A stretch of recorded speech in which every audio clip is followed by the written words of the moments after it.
Hello, in this video we are going to extend our example of using CGI for the get method for the post method.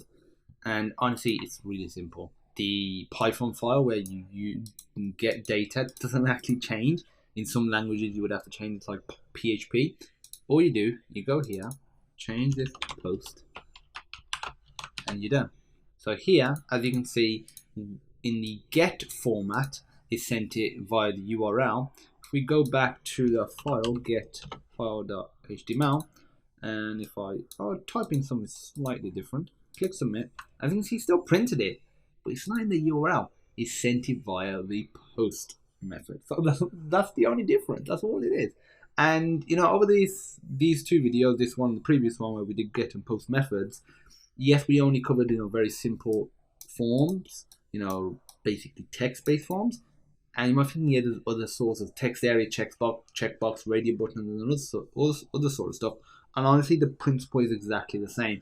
What I'll do is provide a link with both of these videos so you can actually see how to access them. But honestly, if you can get your head around doing get and post with what we've done with this example, you're all good to go. Before we finish off, I'm just going to go over the differences between get and post. So get, because the values stay in the URL, they're great for stuff like bookmarking and history. So post, it doesn't get saved in browser history and it's not bookmarked. The back button, so when you click back button, the back button, get requests are re-executed but may not be resubmitted to server if HTML is stored in the browser cache.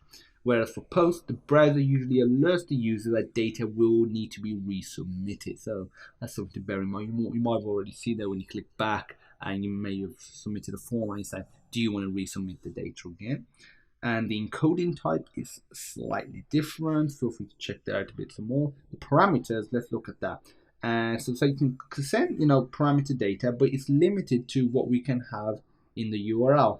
And you can only have so much because it really depends on the browser's character limit, and they have different character limits. Then on top of that, your URL will vary in size as well because this is localhost, but you might have like www before, maybe HTTP, S, all of that stuff, and then you might have a routing system as well.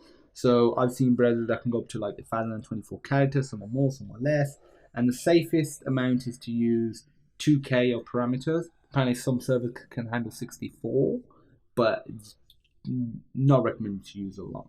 And for post, you can send a lot, so much you can even upload files. Okay, so from a hacking perspective, easy to hack. Get is very, very easy because it's just in the URL, so you can change that. So you can easily manipulate that. Post, very difficult to hack. Okay, so restrictions on the sort of form data that you can submit. In get, you can only submit ASCII characters, and in post, really there's no restrictions.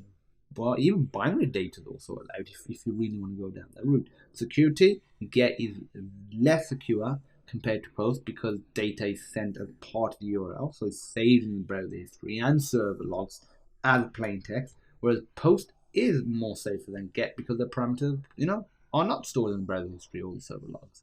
And like I said, there's restrictions on the form length. Some people say 2048, is a good form length. I would say, honestly, don't go crazy with it because different browsers, different restrictions, and no restrictions on post. It's definitely there really is. So okay, usability and get method should not be used when sending passwords or sensitive information. So definitely no. Post when sending passwords and sensitive information.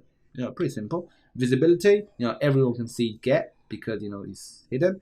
I mean, it's displayed in the URL. Post, really no one can because it's hidden.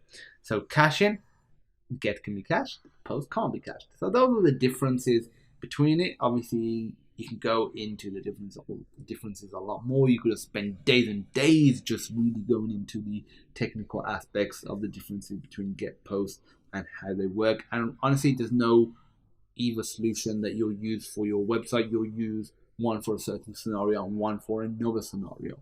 So that's it for this video. Thank you for watching, and I look forward to seeing you in the next Python demo.